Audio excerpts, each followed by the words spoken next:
हिंदू परंपरा के अंदर ये नवरात्रि के जो प्रसंग हैं, ये तो देवी मां की उपासना के लिए थे। नवरात्रि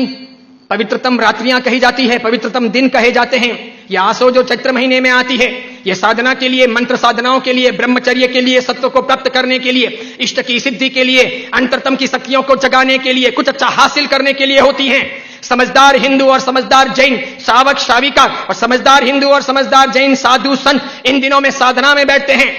मौन रहते हैं, ब्रह्मचर्य का परिपालन करते हैं और आगे बढ़कर के शक्तियों को साधते हैं। उस जमाने में देवी माता की आरती करना, घट स्थापना करना, देवी माता को रिझाना और पुरुष एक तरफ, महिला एक तरफ, महिलाओं की जगह में, पुरुष की जगह में, देवी माता को बीच में रख करके मात्र उनके हाथ से गरबे लें और इस प्रकार उनकी भक्ति करें। यह परंपरा थी नवरात्रि की।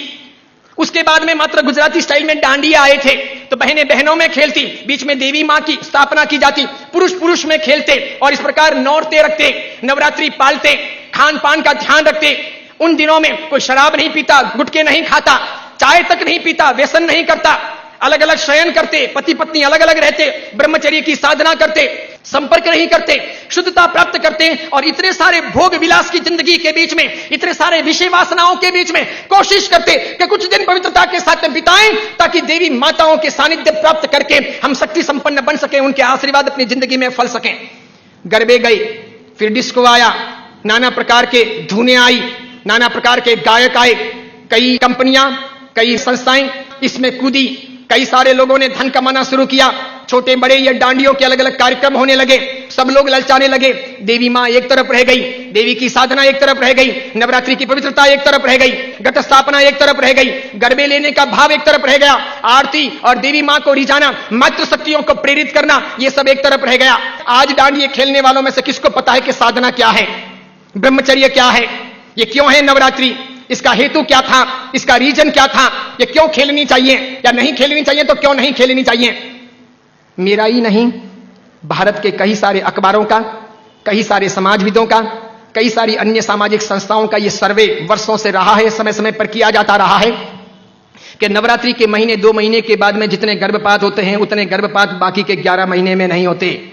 तो ये व्यभिचार नहीं है तो क्या है, ये दुराचार नहीं है तो क्या है, ये जीवन की भ्रष्टता नहीं है तो क्या है। इस बात पर मैं कुछ वर्षों पहले बोला था, अभी किसी ने वो वीडियो वायरल कर दिया और उस वीडियो को लेकर के अखबार ने लिखा। मैंने कहा जो सच है वो सच है कि हम अपनी साधनाओं को बचाएं, बेच ना दें। हिंदू धर्म की परंपरा हो कि जैन धर्म की परंपरा हो, कोई भी उत्सव महोत्सव हो, मैंने समय समय पर यह भी कहा था, गणपति अगर हिंदू धर्म के देवता हैं और गणपति के महोत्सव अगर मनाए जाते हैं या उनका आराधन अगर किया जाता है तो उसमें कहीं जुआ नहीं खेलना चाहिए, शराब नहीं पीनी चाहिए, गणपति के नाम पर तमाशे नहीं करने चाहिए, लड़कियों के साथ में नाच गान नहीं होने चाहिए, गणपति लड़कियों को छेड़ने के लिए महोत्सव के तौर पर नहीं आ रहे, लड़कियां अपनी जगह पर हो, पुरुष अपनी जगह पर हो, वहां शराब नहीं पी जानी चाहिए, उनके पैसों का प्रपंच नहीं होना चाहिए, गणपति को सेलेबल नहीं बनाया जाना चाहिए। हिंदू धर्म अगर इन चीजों को नहीं संभालता है तो धीरे धीरे भारतीय संस्कृति का विनाश होगा। सिखों ने अपनी धर्म परंपराओं को संभाला है, मुसलमानों ने अपनी धर्म परंपराओं को संभाला है, ईसाइयों ने अपनी धर्म परंपराओं को संभाला है। उनके जो ओकेशन होते हैं वो दूसरों को इंटरफियर करने नहीं देते, वो उसमें घालमेल नहीं करते। हिंदू और जैनों को इस बारे में सावधानी रखनी आवश्यक है। कल ऐसा ना हो जाए कि पर्युषण महापर्व के दिन आए या आखातीज का दिन आए या कार्तिक पूर्णिमा का दिन आए और कोई उसे किसी प्रतिष्ठान के नाम पर प्रोजेक्ट कर ले कि चलो अब महोत्सव को इस प्रकार मनाएंगे, उस प्रकार मनाएंगे, तो 25 साल 50 साल के बाद में ऐसा हो सकता है कि हमारी होली की आराधना या हमारे पर्युषण महापर्व की आराधना का रूप रंग बदल जाए।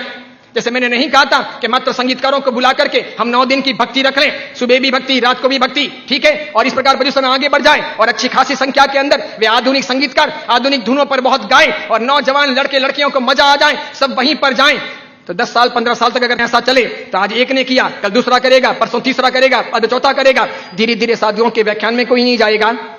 पर्युषण महापर्व के प्रवचन एक तरफ रह जाएंगे, कल्पसूत्र जी हवा खाते रह जाएंगे और पर्युषण का रूप बदल जाएगा। ये नहीं हो सकता, ये नहीं किया जाना चाहिए।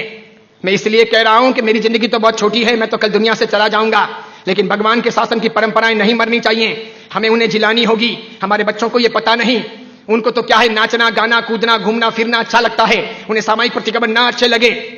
बिना पंखों के रहना उन्हें ना अच्छा लगे, लेकिन जरूरी यह है पर्युषण महापर्व की पूरी प्रक्रिया, उसकी साधना की सारी व्यवस्था समझी जानी चाहिए और इसीलिए हर बाबत के अंदर सावधानी आवश्यक है। हमारा यह वीडियो अगर आपको पसंद आया हो तो उसे लाइक कीजिए, शेयर कीजिए और आचार्य विमल सागर सूरी जी के नाम से चल रहे हमारे चैनल को सब्सक्राइब कर उसके पास रहे बेल के बटन को क्लिक कीजिए